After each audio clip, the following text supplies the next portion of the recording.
기도하겠습니다. 하나님, 우리가 예수님을 너무너무 사랑합니다. 우리의 마음의 중심에 주님이 계십니다. 때로는 그것을 우리조차도 모를 때가 있는데 오늘 이 시간 예배를 드릴 때에 주님을 사랑하는 우리의 마음이 더욱더 일어나게 하시고 하나님의 마음으로 가득 채워져서 하나님 우리가 무엇이 중요한지를 보게 하시고 우리가 이 땅 가운데 이 시간에 부르신 하나님의 마음을 깨달아서 더욱더 주님께로 가까이 가는 그런 예배의 시간이 될 수 있도록 성령님 인도하여 주시옵소서. 감사드리며 예수님의 이름으로 기도드립니다. 아멘. 여러분, 지난주에 신부에게 회복될 건세 5가지를 여러분에게 말씀을 드렸습니다. 여러분 기억나시죠? 네, 기억나실 겁니다. 바로 이제 띄워주시고, 이럴 때 띄워줘야지 센스가. 자, 그래서 우리 한번 5가지 한번 읽어보도록 하겠습니다. 시작. 결점이 사라지다, 통찰이 생기다, 신부의 권세가 회복되다, 기름 부음, 말과 생각의 열매가 맺히다, 마음을 지키는 자가 되다. 네, 그래서 5가지 저희 물어보니까 잘 기억들 하시더라고요. 그래서 나에게 정말 또 어떤 모습들로 변화될 것인지를 기대하고 또 그 약속을 붙잡고 가는 것이 너무 중요합니다. 여러분, 이것은 현재 신부의 모습이 아니라 변화될 신부의 모습이고 또 그렇게 될 그 신랑이 이 신부를 향한 약속입니다. 이런 신랑의 칭찬을 들은 신부가요 엄청 담대해져요. 그래서 신랑에 대해서 신랑의 사랑을 이렇게 고백합니다. 자, 4장 16절 말씀을 같이 한번 읽어보겠습니다. 시작. 북풍아 일어나라, 남풍아 오라, 나의 동산에 불어서 향기를 날리라. 나의 사랑하는 자가 그 동산에 들어가서 아름다운 열매 먹기를 원하노라. 네, 신부가 뭐라고 하냐면 북풍아 오라, 일어나라, 남풍아 와라. 여러분, 이게 엄청난 고백이에요. 왜냐하면요 북풍은 여러분 어떤 바람이냐면 차가운 바람이죠. 위에서 불어오는 차가운 바람, 이것은 고난과 시련을 의미합니다. 반대로 남풍은요 따뜻한 바람입니다. 이것은 부요함과 풍요로움을 의미합니다. 다시 말하면 이 지금 신부가 하는 고백이 뭐냐면 나에게 고난이 오든 시련이 오든 한번 와봐. 내가 신랑을 사랑하는 내 마음이 변하는지 한번 와봐라. 반대로 부요함이 한번 와봐. 내 마음이 그 부요함 때문에 흔들리는지 한번 와봐라. 한번 들어와봐. 이런 거예요. 지금 신부가 되게 담대하게 이 고백을 하고 있습니다. 엄청난 고백을 하고 있는 거죠. 여러분, 우리가 입으로 말은 안 해도요 정말 주님을 사랑하는 마음으로 가득 찰 때 우리의 마음 안에 주님, 저는 다른 거 필요 없어요. 정말 주님의 사랑이면 됩니다. 이런 고백들이 우리의 마음에 올라올 때가 있습니다. 여러분, 이 신부의 고백이 그런 겁니다. 여러분, 사람이 하나님과 멀어질 수 있는 그 가능성이 2가지가 있습니다. 첫 번째는요, 오늘 이 북풍, 고난과 시련이 올 때 하나님과 멀어지는 사람이 있습니다. 하나님을 너무너무 열심히 믿었는데 내가 사랑하는 사람이 질병이나 사고로 돌아가셨거나 아니면 내가 정말 이거 너무 중요합니다, 하나님, 막 그러면서 힘써서 기도했어요. 너무너무 기도 열심히 했어요. 그런데 그 일이 이루어지지 않았을 때 그 절망감이 너무 커서 하나님과 멀어지는 경우가 있습니다. 저는 그런 분들을 자주 만납니다. 여러분, 대표적으로 성경에 그런 인물이 있는데요, 가인이 그런 인물이었습니다. 여러분, 가인이 받은 고난이 무엇이었냐면요, 하나님이 그의 제사를 받지 않은 것이었어요. 여러분, 가인을 미워해서가 아닙니다. 가인을 버리셨기 때문이 아닙니다. 그 안에 그에게 다루어져야 할 문제가 있었기 때문입니다. 여러분, 그렇다면 이 가인이요 자신을 돌아보는 게 여러분 사실은 정상이겠지요. 내가 뭔가 문제가 있구나. 하나님이 내 예배를 받으시지 않는데 내가 뭐가 문제가 있지? 라고 돌아보는 게 사실은 맞습니다. 그런데 가인은 그렇게 하지 않습니다. 하나님에 대해서 불만을 품어요. 하나님, 어떻게 내가 드린 것을 받지 않을 수 있어? 그런데 여러분, 이 가인도 자신이 하나님을 대적할 수 없다는 걸 알아요. 그러니까 어떻게 하냐면요, 하나님을 대적할 수 없으니까 하나님의 마음을 가진 동생 아벨을 죽여버립니다. 이런 분명 하나님이요 가인에게 경고까지 하셨어요. 자, 창세기 4장 7절 말씀 같이 읽겠습니다. 시작. 네가 선을 행하면 어찌 낯을 들지 못하겠느냐? 선을 행하지 아니하면 죄가 문에 엎드려져 있느니라.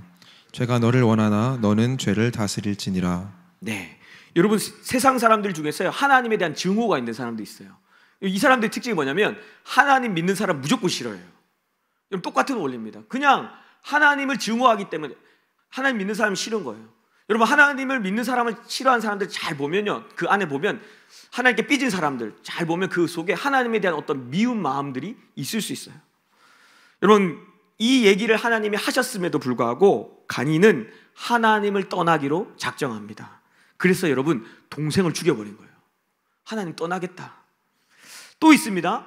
욥의 아내가 그렇습니다. 욥에게 고난이 왔을 때 욥의 아내는 이렇게 얘기를 합니다. 자, 욥기 2장 9절 말씀 같이 읽겠습니다. 시작. 그의 아내가 그에게 이르되 당신이 그래도 자기의 온전함을 굳게 지키느냐 하나님을 욕하고 죽으라. 네, 하나님이 우리에게 이렇게까지 하는데 무슨 온전함은 무슨 온전함이냐. 정신 차려라. 차라리 하나님을 욕하고 죽어라. 하나님 욕해라. 여러분, 하나님을 향한 욥의 아내의 엄청난 분노가 느껴지시죠? 여러분, 신약 성경에는 또 있습니다. 고난이 오니까 바울을 버리고 세상의 안락을 찾아간 데마의 이름이 나옵니다. 여러분, 이처럼 어려움이 오면요, 하나님과 멀어지는 경우가 있습니다. 근데 반대로 여러분, 풍요로움이 와서 하나님을 잊어버리고 하나님을 떠나는 경우도 있습니다. 여러분, 사실 고난이 와서 하나님과 멀어지는 경우보다 여러분, 풍요로움이 와서 하나님과 멀어지는 경우가 훨씬 더 많습니다. 여러분, 성경을 보면 90%가 이 경우예요. 여러분, 이스라엘 백성들의 모습이 대부분 그러했습니다. 여러분, 사사시대를 보면요, 하나님이 구원이 하나님의 백성에 임했어요. 그럼에도 불구하고 조금만 부유해지면 이 사람들이 하나님을 잊어버립니다. 멀리합니다. 그리고 하나님을 떠나는 모습이 반복적으로 등장합니다. 그래서 어려움이 또 주어지고, 어려움이 오면 하나님께 부르짖고 도와달라고 기도하면 하나님이 오셔서 불쌍하니까 또 도와주시고, 또 괜찮아지면 또 죄짓고 하나님 멀리하고, 이게요 계속 반복돼요. 여러분, 다윗조차도요 부요함으로 인해서 넘어진 적이 있습니다. 전쟁마다 승승장구를 하던 다윗이 어느 날 나는 이제 안 나가도 되겠구나, 안 싸워도 되겠구나, 전쟁에 나가지 않습니다. 그리고 평화롭게 왕궁 옥상을 거닐었죠. 그러다가 사고 친 겁니다. 그 일이 터진 거예요. 여러분, 인간의 죄성이 그래요. 풍요로움을 주면 하나님, 제가 주님께 더 감사하고 주님 저 잘 믿을 수 있어요 라고 그렇게 될 것 같은데, 여러분, 사실 그렇지 않습니다. 아니요 목사님, 저는 진짜 잘할 수 있어요. 저는 다른 사람과 달라요. 하나님이 제가 원하시는 대로만 해주면 저는 하나님 더 잘 믿을 수 있어요. 네, 알겠습니다. 인정해 드릴게요. 그런데 왜 하나님이 믿음 생활을 잘할 수 있는데 그렇게 안 해주실까요? 내 믿음을 잘하는 것을 하나님이 별로 안 좋아하셔서 그런 걸까요? 아니죠. 하나님 그거 원하세요. 근데 왜 안 주실까요? 그럼 잘 혼자서 곰곰이 생각해 보십시오. 내 마음은 그럴 것 같지만 여러분, 아닐 수 있어요. 하나님 그거 알고 계십니다. 그래서 여러분, 갈라디아서 6장 7절에 이렇게 말씀하십니다. 같이 한번 읽어보겠습니다. 시작. 스스로 속이지 말라. 하나님은 업신여김을 받지 아니하시나니 사람이 무엇으로 심든지 그대로 거두리라. 네, 하나님 만노로 여김을 받잖아요. 스스로를 속이지 말라. 제가 철책에 근무할 때 갔던 민간 교회가 있었습니다. 그 교회에 가난 말기였던 집사님이 계셨는데, 이분이 가난 말기를 딱 판정받고 나서 매일 철야기도 하고 금식기도 하시면서 밤마다 교회 와가지고 무릎짓고 기도하셨어요. 그런데 진짜 놀랍게요, 하나님이 이분의 병을 고쳐주셨어요.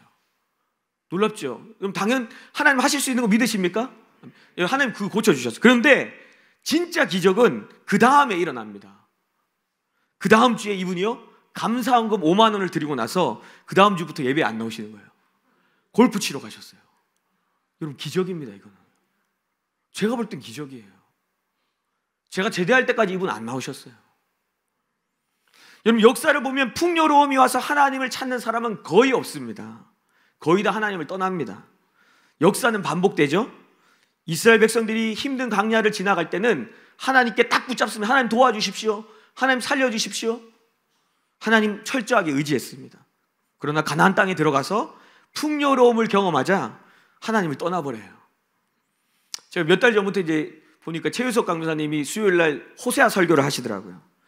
여러분, 호세아서는 북이스라엘에 대해서 하나님이 주신 말씀이었습니다. 여러분, 호세아가 활동했던 그 시기에 북이스라엘 왕이 누구냐면 여로보암 2세입니다. 여러분, 이 여로보암 2세를 보시면요, 그때의 북이스라엘 땅이 가장 넓었고 경제적으로 가장 부유했던 시기임을 알 수 있습니다.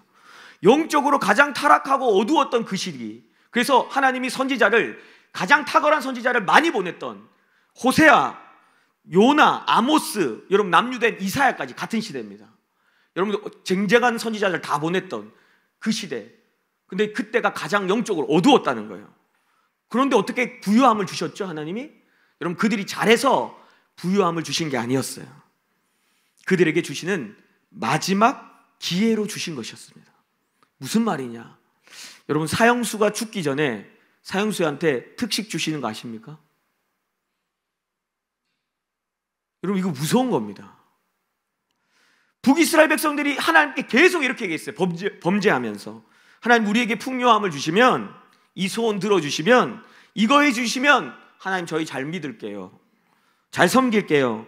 제가 왜 이렇게 열심을 내지 못하는지 아세요? 하나님, 그 문제가 해결되지 않아서 그래요. 내 소원이 이루어지지 않아서 그래요. 여러분, 우리 아이들이 자주 하는 말들이 있어요. 아빠, 이것만 사주면 진짜 아빠 말 잘 들을게요, 진짜 잘 들을게요. 여러분, 만약 이게 사실이었다면 저희 아이들은 저에게 거의 노예 수준으로 저에게 순종하고 있어야 됩니다. 그 수준으로 순종해야 돼요. 아빠 진짜예요. 이번엔 진짜래요. 그럼 그 다음에도 진짜예요. 와, 그러니까 막 매번 진짜야. 어떻게 해야 될지 모르겠어요. 매번 진짜라고 하니까. 여러분, 아이들이 하는 최고의 거짓말이에요. 그 말을 할 때는 정말 그럴 것 같아요. 아니, 그 말을 할 때 거짓말이 아니라 마음은 그 마음이 진심이에요. 그러나 우리는요, 나조차도 내 마음의 중심에 뭐가 있는지 모릅니다. 네가 볼 때는 정말 그럴 것 같지? 하나님 우리한테 그렇게 얘기하세요. 그러면 한번 확인해 보자. 여러분, 마지막 카드로 그 소원을 다 들어주시는 거예요. 여러분, 이게 결코 좋은 게 아닙니다. 그때가 바로 여로보암 2세의 때였습니다. 너희가 그렇게 얘기해? 알았어. 너희가 말하는 거 다 해줘 볼게. 경제적으로? 그래, 줄게. 땅 줄게. 다 줬어요. 여러분, 더 하나님과 멀어졌고 더 악해졌습니다. 그리고 얼마 지나지 않아서 북이스라엘은 멸망을 당합니다. 여러분, 성경에는 그런데 풍부해도 하나님을 경배하고 고난이 와도 하나님을 섬긴 사람도 있습니다. 바로 욥입니다. 여러분, 욥은요 정말 부자였습니다. 진짜 부자였어요. 그런데 항상 하나님을 경외했습니다. 너무 잘하니까요 사탄이 시기한 거예요. 와, 저놈 너무 열받는다. 그래서 사탄이 어느 날 하나님께 가가지고 고소합니다. 하나님, 욥이요, 하나님 잘 섬기는 건요, 하나님이 복을 줬기 때문에 섬기는 거예요. 하나님 모르셨죠? 하나님한테 가가지고 하나님 그 복 다 가져가면요 하나님 욕하고 하나님 버릴 거예요. 그러니까 하나님이 사단에게 욥의 부요함을 가져가시는 것을 허락합니다. 대신 생명은 건들지 마라. 그럼에도 불구하고 욥은 하나님을 저버리지 않습니다. 여러분, 그리고 나서 욥이 받은 복이 뭔지 아십니까? 경제적, 물질적으로 2배나 더 풍성해집니다. 이전에도 부자였는데 훨씬 더 부자가 돼요. 근데 욥이 받은 복이 이게 맞습니다. 근데 욥이 받은 진짜 복은 아니었습니다. 그가 받은 진짜 복은 이것입니다. 욥기 42장 5절 말씀 같이 한번 읽겠습니다. 시작. 내가 주께 대하여 귀로 듣기만 하였사오나 이제는 눈으로 주를 배움나이다. 여러분, 듣는 수준하고 보는 수준하고 완전 다르죠. 영화를 보는 거하고 귀로만 듣는 거 차원이 달라요. 여러분, 지금 욥은요 더 높은 차원으로 하나님을 경험할 수 있는 그 복이 주어졌습니다. 이전보다 하나님과 더 친밀해지고 하나님과 더 가까워졌어요. 여러분, 이게 욥이 진짜 받은 복이었습니다. 여러분, 지금 신부에게 이런 자신감이 있습니다. 저는 완전히 주님의 것이 되었습니다. 저에게 주님의 향기가 나타날 거고요, 열매가 나타날 거예요. 주님, 제 삶의 열매를 주님이 먹게 될 거예요. 저는 절대로 주님 버리지 않아요. 이런 고백을 하고 있는 거죠. 여러분, 그런데 북풍과 남풍이 오면 자기가 어디쯤 와 있는지를 확인할 수 있습니다. 여러분의 마음은 어떻습니까? 여러분, 고난이 오면 하나님과 멀어지십니까? 아니면 반대로 부요함이 오면 하나님과 멀어지십니까? 여러분, 마음을 속이지 마세요. 솔직하게 여러분 솔직해지십시오. 저는요 솔직히 고난이 오면 믿음이 강해집니다. 저는 제 삶에 인정하고 싶지는 않지만요 좋은 풍요로워지면 제가 영적으로 묻어지고 게을러지는 것을 봐요. 뭐 지금도 부족한 건 없지만 왜 세상이 부러워할 만한 그런 풍요로움을 하나님이 저에게 주시지 않는지 저는 너무나 잘 알고 있습니다. 하나님이 저에게 100억을 딱 주신다. 저 이번 주에 사임합니다. 죄송합니다. 저 사임해요. 저. 여러분 100억이 있는데 제가 마음껏 사역할 수 있는데 사임하죠 당연히. 그 주님이 딱 아시기 때문에 안 준다 너한테는 절대 안 준다 아시죠? 그게 저한테 독이 되기 때문에. 저는 담임 목사님 안식월 기간에 굉장히 믿음이 강해져 있습니다. 할렐루야. 믿음을 그만 주셔도 될 것 같은데 네. 이 시기에 정말 저를 위해서 중보하시는 분들의 기도가 느껴져요. 너무 감사해요. 여러분 5장에 가면요 이제 진짜 신부에게요 고난이 주어집니다. 고난이 실제로 이제 신부에게 나타날 건세들, 여러분 이것은 고난을 통과하고 나서야 주어져요. 왜 나에겐 건세가 나타나지 않지? 왜 나에겐 기름 부음이 없지? 이렇게 질문하는 사람들이 많습니다. 여러분 제가 원리를 말씀해 드릴게요. 기름 부음은 이미 내 안에 있는 게 사실입니다. 그런데 이 기름 부음이 건세가 활성화되기 위해서는 반드시 자기 부인의 시간, 순종의 시간, 여러분 이 고난의 시간을 통과해야 합니다. 여러분 기름 부음에는요 대가가 필요합니다. 다시 말씀드릴게요. 기름 부음에는 반드시 대가가 필요합니다. 노력해서 받는다는 그런 의미가 아닙니다. 그 가치를 알지 못하는 사람에게는 하나님이 그것을 주지 않는다는 의미예요. 여러분 구원은 인간의 힘으로 얻을 수 없기 때문에 하나님이 선물로 주십니다. 겸손하게 주님 나는 주님이 필요합니다. 그 선물 주십시오. 받겠습니다. 이런 사람에게 구원은 선물로 주어집니다. 은혜로 받습니다. 근데 여러분 기름 부음은 그렇지 않습니다. 하나님과의 친밀함, 그 건세의 가치를 알고 그것을 가치 있게 여기는 사람, 거기에 삶을 던지는 사람, 그것을 위해 대가를 치를 수 있는 사람에게만 반드시 그 건세가 주어져요. 여러분 이게 하나님의 원리입니다. 많은 사람이 왜 저에게는 안 주어집니까? 하나님이 안타깝게도 너에게 그게 주어지면 독이 돼. 안 주세요. 여러분 어떤 것이 나에게 진짜 가치가 있는지 없는지 어떻게 알 수 있습니까? 이게 나에게 정말 중요한 건지 어떻게 알 수 있습니까? 내가 그것을 얻기 위해 어떤 대가를 치르는지를 보면 알 수 있어요. 아 나는 정말 그게 중요해 라고 말은 하는데 정작 아무런 대가를 치르지 않는다면요 사실 그 사람에게 그거는 중요한 게 아닙니다. 제가 정말 저희 아내에게 잘하는 멋진 남편입니다. 완벽해요 제가 볼 때. 그런데 제가 딱 약점을 잡힌 한 사건이 있었습니다. 그 사건이 뭐냐면요 같이 길을 가다가 신혼 때였어요. 길을 가다가 앞에서 갑자기 차가 딱 나온 거예요. 그래서 제가 순간 몸을 딱 피했습니다. 근데 보니까 아내가 거기 있는 거예요. 다행히 차가 멈췄어요. 근데 그때 저희 아내의 눈빛을 제가 봤습니다. 죽을래? 막 이런 거예요. 저는 자동적으로 제 몸에 제가 잽싸게 반응합니다.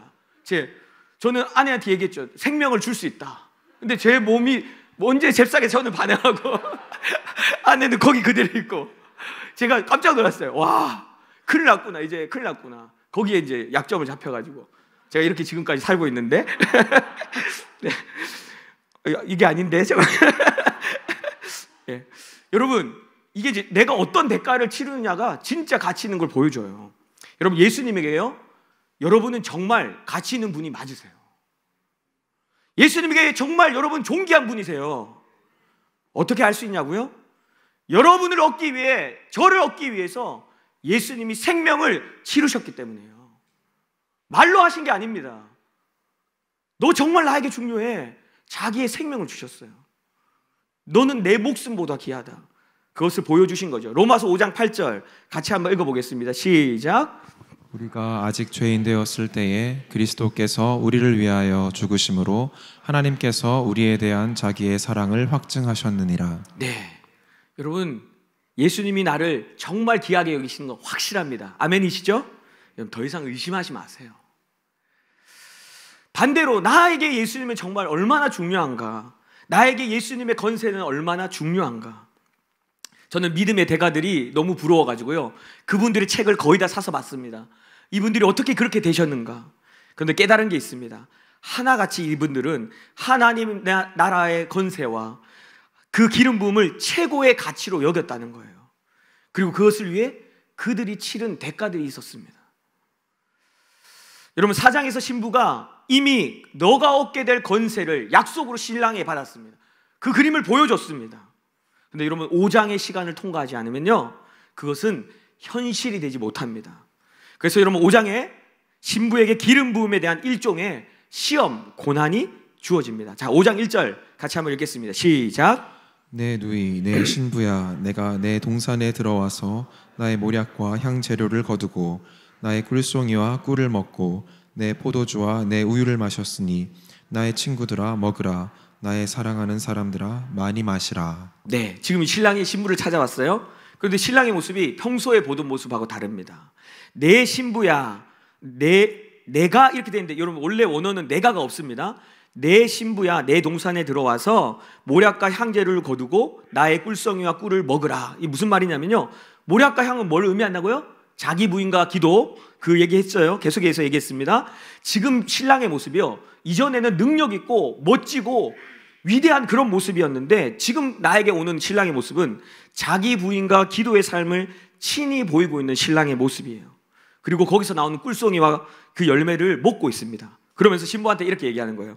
너도 이 자리로 와서 내가 먹고 있는 이 열매를 맛봐. 그 얘기예요. 내가 통과한 고난과 십자가를 너도 통과함으로 더 깊은 영광의 열매를 맛봐봐 라고 지금 신부한테 이렇게 얘기하고 있습니다. 여러분, 예수님은 제자들에게도 이렇게 요청했습니다. 마가복음 8장 34절 시작. 무리와 제자들을 불러 이르시되 누구든지 나를 따라오려거든 자기를 부인하고 자기 십자가를 지고 나를 따를 것이니라. 네, 여러분, 이렇게 초청하고 나서 2절에 가면 장면이 딱 바뀌면서 갑자기 밤에요, 신랑이 신부를 찾아옵니다. 2절 말씀 읽겠습니다. 시작. 내가 잘지라도 마음은 깨었는데 나의 사랑하는 자의 소리가 들리는구나. 문을 두드려 이르기를 나의 누이 나의 사랑 나의 비둘기 나의 완전한 자야, 문을 열어다오. 내 머리에는 이슬이 내 머리털에는 밤이슬이 가득하였다 하는구나. 네, 여기 보면 밤이라는 것 자체가요, 이 시즌이 고난의 시즌인 것을 암시합니다. 여러분, 가룟 유다가 예수를 팔기 위해 나갔더라, 그때가 밤이었더라. 여러분, 시간을 알려주는 게 아니에요. 그 어떤 시즌을 얘기하는 거예요. 여러분, 지금 신부가 자려고 누우려고 했는데요, 갑자기 신랑이 찾아왔어요. 나의 사랑 나의 비둘기 나의 신부야, 문을 열어다오. 내 머리엔 이슬이 있고 내 머리털에는 밤이슬이 가득했다 라고 하면서 신랑이 문을 두드리는 거예요. 여러분, 이 지금 신랑의 그림은요, 예수님이 십자가에 달려 죽으시기 전에 겟세마네 동산에 올라가서 여러분, 이 땀이 피가 되도록 밤새 기도하셨던 그 모습을 그대로 표현하고 있는 것입니다. 신랑이 밤새 기도하기 때문에 이 땀이 뚝뚝 떨어지는 것을 밤이슬이 맺혔다, 이런 표현을 하고 있어요. 신부에게 십자가의 그림을 보여줍니다. 여러분, 그렇게 찾아온 신랑을 보고 신부가 잠깐 갈등합니다. 3절 읽겠습니다. 시작.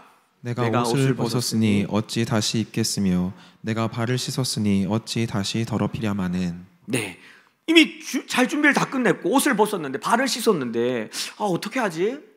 이 신부가 잠깐 갈등해요. 그런데 이전하고 이 신부가 다른 게 뭐냐면요, 그러고 있는데 금방 마음을 돌이킵니다. 이 신부의 손을 딱 보고요, 바로 마음을 돌이켜서 신랑을 향해서 마음을 돌이켜요. 자, 4절 말씀 읽겠습니다. 시작. 내 사랑하는 자가 문틈으로 손을 들이밀매 내 마음이 움직여서. 네, 신랑의 손이 문틈으로 보이니까 마음이 움직여서 일어나 신랑을 향해 달려가서 문을 열어줍니다. 신부는 이제 신랑과 마음이 연결되어 있습니다. 신랑의 몸짓에 그 마음을 더 두고 있는 신부의 모습이 보입니다. 그리고 나서 5절 말씀 같이 읽겠습니다. 시작. 일어나 내 사랑하는 자를 위하여 문을 열 때 몰약이 내 손에서 몰약의 즙이 내 손가락에서 문빗장에 떨어지는구나. 네, 신부가요, 신랑을 위해 문을 열었는데 문을 열 때 자기 손이 몰약의 즙이 손가락에서 뚝뚝 떨어진다, 이렇게 표현합니다. 여러분, 이 솔로몬의 비유가 진짜 놀랍습니다. 여러분, 문을 여는 신부의 손을 이렇게 표현해요. 내 손에서 몰약의 즙이 뚝뚝 떨어지는구나. 모략이 뭐라고요? 자기 부인. 일어나기 싫은 마음, 다시 옷 입기 싫은 마음. 이렇게 하면 불편해지는데, 이렇게 하면 편안하게 살 수 없는데, 이런 모든 마음을 내려놓고 자기를 부인하면서 신랑에게 나아가고 있는 그 신부의 모습을 내 손에서 모략의 집이 뚝뚝 떨어진다는 표현을 쓰고 있어요. 너무너무 고통스럽지만 신랑이 말씀하시니까 자기를 거스르고 신랑에게로 나아갑니다. 여러분, 자기를 거스리는 거, 여러분 그 고통 당해보지 않으면 모릅니다. 여러분 정말 죽을 것 같아요. 너무너무 고통스럽습니다. 근데 그곳으로 신부가 나아가요. 그렇게 문을 딱 열었는데 신랑이 안 보여요. 자, 6절 말씀 같이 읽겠습니다. 시작. 내가 내 사랑하는 자를 위하여 문을 열었으나 그는 벌써 물러갔네. 그가 말할 때에 내 혼이 나갔구나. 내가 그를 찾아도 못 만났고 불러도 응답이 없었노라. 네, 갑자기 신부가 이전에 누렸던 그 하나 주님과의 임재, 그 응답들, 함께 하신가 인도하시며 느껴지지가 않습니다. 왜 갑자기 그런 걸까요? 왜 이런 갑자기 고난이 온 것일까요? 여러분, 이것은요 죄로 말미암아 고난이 온 게 아닙니다. 여러분, 고난도 지금 시간이 없지만 세 가지가 있어요. 고난은 시험이라는 게 있고요, 이것은 하나님이 우리에게 그냥 허락하시는 겁니다. 두 번째는 유혹이 있습니다. 이거는 사단이 우리를 넘어뜨리기 위해 사단이 주는 겁니다. 세 번째는 나의 죄로 말미암은 고통이 있습니다. 이것을 다 성경은 그냥 고난이라고 한 번에 묶어서 얘기합니다. 그런데 이제 다 성격이 다릅니다. 오늘은 죄로 인한 고난이 아닙니다. 이것은 신부에게 주어지는 시험, 테스트와 같은 겁니다. 시험을 치르는 거죠. 십자가를 통과하는 시험이에요. 예수님이 얘기했습니다. 나를 따라오려거든 십자가를 지고, 십자가를 가지고 통과해서 나에게 와라. 여러분, 십자가의 고통을 생각할 때 예수님이 못 박힐 때 손 얼마나 아프셨을까, 발이 얼마나 아프셨을까, 이런 고통을 생각합니다. 네, 아프셨겠죠. 아프셨을 겁니다. 근데 여러분, 예수님이 십자가 지실 때 정말로 예수님을 고통스럽게 한 게 있습니다. 그 고통이 뭔지 아십니까? 바로 하나님의 침묵이에요. 그게 진짜 예수님의 고통이었어요. 마태복음 27장 46절 같이 읽겠습니다. 시작. 제9시쯤에 예수께서 크게 소리질러 이르시되 엘리 엘리 라마 사박다니 하시니 이는 곧 나의 하나님 나의 하나님 어찌하여 나를 버리셨나이까 하는 뜻이라. 네, 예수님은요 하나님이 자기를 버리시는 것 같은 고통을 십자가에서 느끼셨어요. 이게 너무 고통이었어요.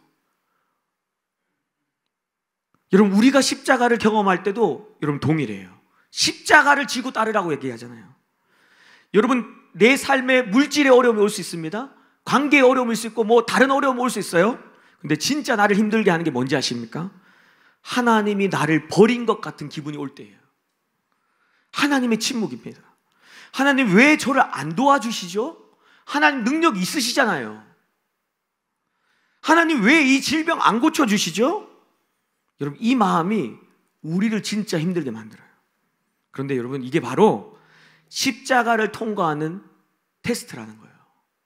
예수님이 지셨던 그 십자가의 고통. 여러분, 하나님의 백성이 더 높은 차원으로 올라갈 때 반드시 시험이 있습니다. 아브라함도 시험 받았습니다. 창세기 22장 1절 시작. 그 이후에 하나님이 아브라함을 시험하시려고 그를 부르시되 아브라함아 하시니 그가 이르되 내가 여기 있나이다. 여러분, 시험 왜 칠까요? 여러분, 왜 시험 치십니까? 시험은 너무 재미있어요. 여러분, 이래서 시험 치시는 분 있으세요? 없습니다. 여러분, 시험의 목적은 단 한 가지입니다. 확인하는 데 있습니다. 뭐라고요? 확인하는 거. 내 수준이 어느 정도인지, 내 시험 성적, 내 수학 성적이 얼마인지 시험을 쳐서 확인하는 데 있어요. 여러분, 하나님은 이미 내 마음의 중심과 나의 수준을 알고 계십니다. 목사님, 시험은 확인의 목적이 있다면서요? 네, 맞습니다. 확인을 위함입니다. 그런데 하나님이 알기 위함이 아니에요. 이 수준을 모르는 종류가 세 부류의 부류가 존재해요. 나, 너, 우리. 수준을 모르는 부류가 나, 너, 우리예요. 여러분, 나는 누구냐면 바로 내 자신입니다. 내가 사실 얼마나 예수님을 사랑하는지, 어떻게 사랑하는지 나도 잘 알지 못합니다. 여러분 잘 몰라요. 사실은 말은 내가 예수님을 위해 모든 것을 줄 수 있다고 말할지라도 정작 여러분 예수님이 어려움이 있다고 왔을 때 예수님 부인할 수 있습니다. 실제 중심은 아닐 수 있습니다. 반대로 말은 막 하기 싫어요. 짜증내요. 그런데요 실제로 마음의 중심은요 예수님을 너무너무 사랑하는 사람도 있어요. 저 그런 사람 보고 깜짝 놀랐어요. 짜증을 엄청 냈는데 고난이 오는데 이 사람만 그 자리에 있어요. 끝까지 부인하지 않아요. 여러분 우리는 절대로 그걸 잘 몰라요. 나도 나를 모릅니다. 나도 나를 모르는데 네가 뭐 이런 노래 있는 것 같은데 여러분 그때 내가 왜 그렇게 말했는지, 그때 왜 그렇게 행동했는지 여러분 완벽하게 알고 하는 사람 있을까요? 불가능해요. 여러분 그런데 고난이 오면요 내 중심에 뭐가 있는지 자기 자신이 확인하게 돼요. 여러분 고난은 내 마음에 진짜 무엇이 있는지를 확인시켜주는 시간입니다. 그리고 모르는 종류가 너가 있습니다. 너는 누구냐면요 우리의 원수인 사단을 얘기합니다. 여러분 사단도 내 마음을 몰라요. 하나님은 전능하셔서 아시는데 사단은 내 마음의 중심에 뭐가 있는지 모릅니다. 그래서 여러분 고난이 올 때 나의 믿음의 분량과 내 중심을 사단도 알게 됩니다. 여러분 놀라운 것은요 내가 그 영역에 있어서 그 고난을 통과하고 나면 사단은 그 영역에 대해서는 더 이상 나에게 건드리지 않습니다. 아 얘는 이거 건드려도 소용이 없구나. 그거 알기 때문에 확인했기 때문에 건드리지 않아요. 그리고 마지막으로 우리는요 바로 세상 사람을 말합니다. 내가 고난을 지나가는 모습을 보고 내 주위의 사람들이요 내 믿음이 어떠한지를 확인하게 됩니다. 와, 저 사람 진짜네. 쟤는 정말이네. 나 교회 다닌다고 말하는 사람 많이 만나봤거든. 근데 다 가짜더라. 너는 진짜네 보니까. 여러분 세상 사람이요 그거를 확인해요. 반대로 에이 쟤도 똑같네. 뭐 우리랑 별반 다를 게 없어. 여러분 세상 사람들이 확인하게 된다는 거예요. 고난이 왔을 때. 여러분 그래서 고난은 다 나쁜 것만이 아닙니다. 다윗은 고난이 나에게 유익이라고 고백합니다. 자, 시편 119편 71절 같이 읽겠습니다. 시작. 고난당한 것이 내게 유익이라 이로 말미암아 내가 주의 율례들을 배우게 되었나이다. 네. 목사님 다윗이 고난 안 당해봐서 저런 말 하는 거 아닙니까? 아니에요. 여러분 다윗은 어렸을 때부터 부모와 형들에게 여러분 무시당하며 살았고요. 다윗은 인생의 절정기인 20대를 강야에서 도망자 신세로 쫓겨다녔어요. 여러분 그 귀한 20대를 살기 위해서 모든 사람이 보는 앞에서 침을 질질 흘리면서 미친 사람인 척 해야 됐고요.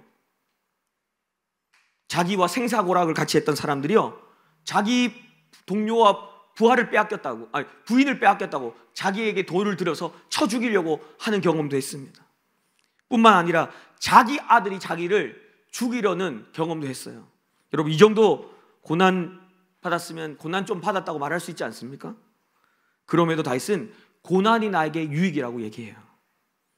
그리고 이 신부는 이 고난의 시간에 순찰자를 찾아갑니다. 여러분 순찰자는 3장에도 등장했었거든요. 자신보다 먼저 신랑을 만났던 사람, 지도자나 리더와 같은 사람이었죠. 여러분 이전에 이 신부가요 이 순찰자를 통해서 조언을 통해서 다시 신랑을 만났던 경험이 있습니다. 그러니까 지금 신랑을 못 느끼니까 다시 그 순찰자를 찾아간 겁니다. 자, 7절 말씀을 같이 읽겠습니다. 시작. 성 안을 순찰하는 자들이 나를 만남에 나를 쳐서 상하게 하였고 성벽을 파수하는 자들이 나의 겉옷을 벗겨 가졌도다. 네, 그런데 여러분 어찌된 일인지 그들을 만난 것이 오히려 상처가 됩니다. 왜냐하면요 지금 이 상황은 신부와 신랑의 아주 은밀하고 주관적인 상황 가운데 주어진 시간이에요. 이건 두 사람 간의 어떤 관계 속에서 일어난 일이에요. 하나님이 그 사람에게만 주어지는 시간. 그런데 여러분 순찰자는 지극히 객관적인 입장에서만 말을 던지기 때문에 여러분 이게 오히려 그에게 상처가 돼요. 여러분 우리가 힘들 때요 하나님께 마음이 상했을 때 여러분 제일 듣기 싫어하는 말이 뭔지 아십니까? 아는데 듣기 싫어하는 말. 기도하세요. 나도 알아요. 기도해야 되는 거. 근데 그 얘기를 딱 들으면요 화가 나요. 내가 몰라서 그런지 아세요? 목사님 내가 몰라서 그런지 아세요? 근데 힘들어요. 그 말이 위로가 안 됩니다. 틀린 말이 아니에요. 맞는 말입니다. 근데 객관적으로만 얘기해 주는 거예요. 그 사람과 하나님과의 관계의 주관성이 빠져 있기 때문에. 여러분, 지금 이 상황은 다른 사람의 가르침이나 겉면이나 위로가 해결되지 않습니다. 위로가 되지 않습니다. 이건 신랑과 신부 둘만의 신뢰의 관계 안에서만 해결이 됩니다. 그러면서 겉옷을 벗겨가요. 여러분, 겉옷인 라디드라고 해가지고요, 이것은 진짜 옷이 아니라 기도할 때 이 유대인들은 이 위에 덮어 쓰는 게 있습니다. 넓은 보자기. 이게 라디드. 그러니까 기도할 때 덮어 쓰는 이 보자기를 빼앗아 갔다는 것은 무슨 말이냐면, 기도를 해도 해결이 되지 않는 상황을 얘기합니다. 내가 그래가지고 막 답답해서 기도를 했어요. 근데 해결이 안 돼요. 그런데 앞에서 여러분, 신부가 뭐라고 고백했는지 기억나시죠? 처음에 뭐라고 얘기했습니까? 신부가, 저는 주님, 북풍이 와도요, 남풍이 와도, 고난이 와도, 풍요로움이 와도 절대 흔들리지 않아요. 제 마음은 여전히 당신께 있습니다. 그렇게 얘기했어요. 이 고백이 진짜인지를 보여주는 시간입니다. 여러분, 이때는 아무것도 보이지 않아도 그냥 신랑을 믿어야 됩니다. 왜냐고요? 이 시간은 인내를 만드는 시간이기 때문이에요. 자, 야고보서 1장 3절 4절 읽겠습니다. 시작. 이는 너희 믿음의 시련이 인내를 만들어내는 줄 너희가 알미라. 인내를 온전히 이루라. 이는 너희로 온전하고 구비하여 조금도 부족함이 없게 하려 함이라. 네, 믿음의 시련이 뭘 만들어낸다고요? 인내를 만들어냅니다. 이해되셨죠? 여러분, 이 시간에는 신랑이 나를 버리지 않는다는 것을, 신랑이 신실하다는 것을 믿으셔야 합니다. 느껴지지 않아도, 보여지지 않아도 그냥 믿어야 돼요. 기다려야 돼요. 계속해서 신랑을 찾고 기다려야 합니다. 여기서 진짜 믿음이 확인됩니다. 자, 히브리서 10장 36절 시작. 너희에게 인내가 필요함은 너희가 하나님의 뜻을 행한 후에 약속하신 것을 받기 위함이라. 네, 너희가 인내가 필요한 이유가 뭐라고 얘기합니까? 약속하신 것을 받기 위해서 반드시 인내가 필요하다. 제가 얘기했죠. 하나님 일하시는 방법을. 여러분, 하나님 그냥 일하시지 않습니다. 반드시 약속을 주시고 일합니다. 약속을 던졌는데요, 이 약속을 받기 위해 뭐가 필요한지 성경이 딱 얘기합니다. 너희에게 인내가 필요함은 너희가 하나님의 뜻을 행한 후에 약속하신 것을 받기 위함이라. 우리는 약속이 주어지면 그냥 저절로 준다고 생각해요. 아니요, 이 약속을 네가 받기 위해서 너에게 인내를 줄 거야. 내가 인내가 생기도록 해줄 거야. 여러분, 신부의 인내의 열매를 신랑이 딱 먹고 나면요, 드디어 신부는 그 약속한 모든 것을 받게 됩니다. 이게 하나님의 나라의 원리입니다. 여러분, 그래서 바로 8절에 보면요, 이제 신부가 다시 신랑을 만납니다. 8절 같이 읽겠습니다. 시작.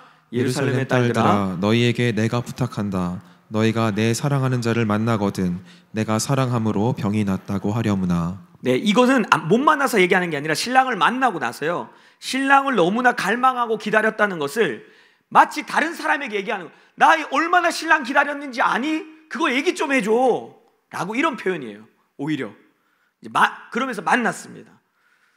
여러분, 누구한테 얘기하는 겁니까? 8절과 9절을 보면 예루살렘의 딸들한테. 여러분, 예루살렘의 딸들 되게 중요해요. 여러분, 신랑을 알기는 알지만 신부의 자리로 나오지 않는 사람이 예루살렘의 딸들이에요.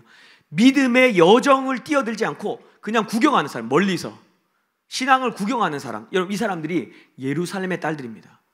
여러분, 아가서 다음에 우리가 전도서 볼 건데요, 전도서는 예루살렘의 딸들을 어떻게 변화시키는지에 대한 내용이 전도서의 내용이에요. 그래서 제가 아가서를 한 다음에 전도서를 하는 이유가 거기 있어요.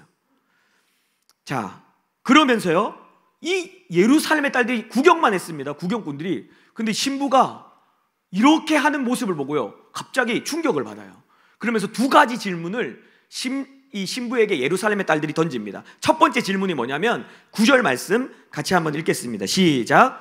여자들 가운데 어여쁜 자야, 너의 사랑하는 자가 남의 사랑하는 자보다 나은 것이 무엇인가?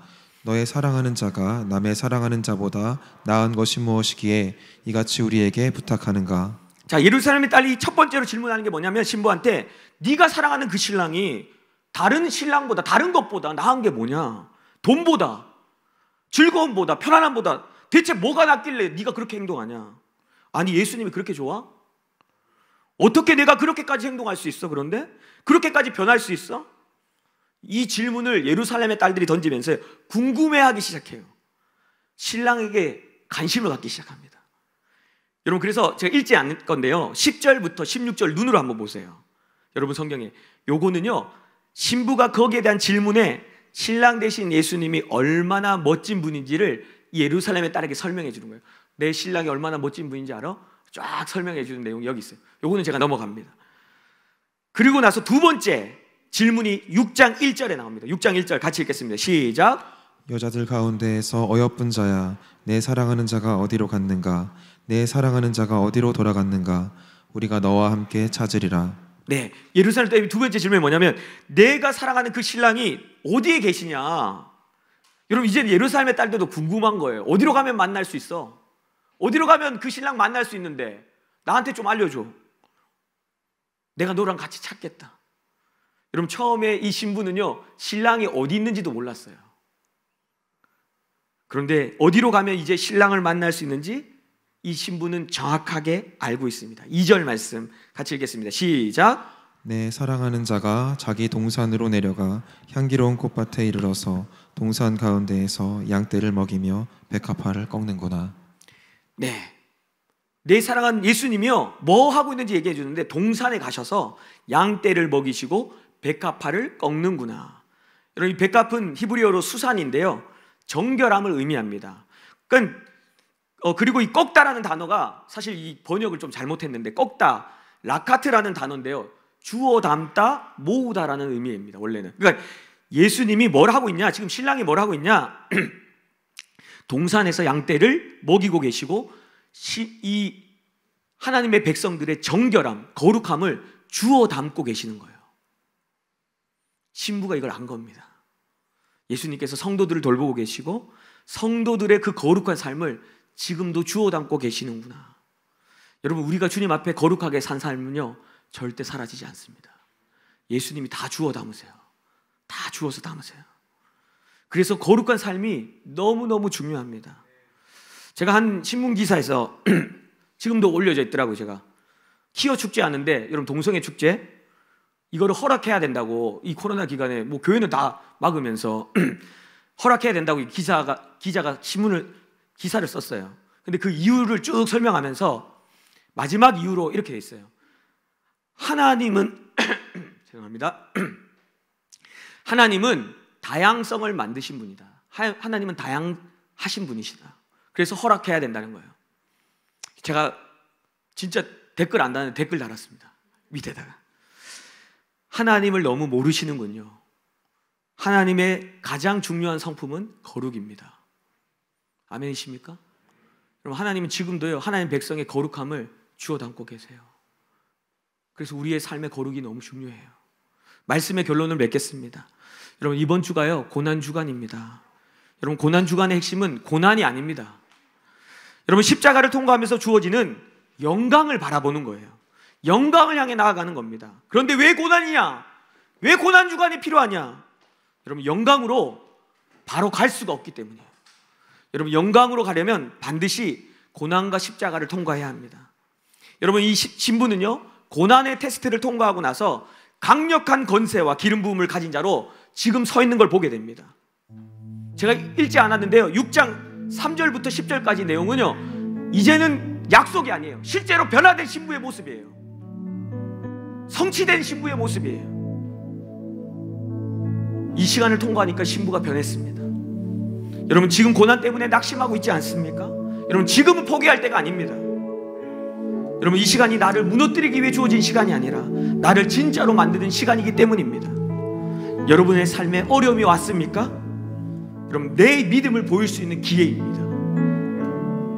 절망의 순간이 왔습니까? 하나님께서 나에게 예비하신 그 약속을 받을 시간이 다가왔다는 의미입니다. 여러분, 하나님은 언제나 오르십니다. 하나님은 언제나 신실하십니다. 하나님의 타이밍은 언제나 완전하십니다.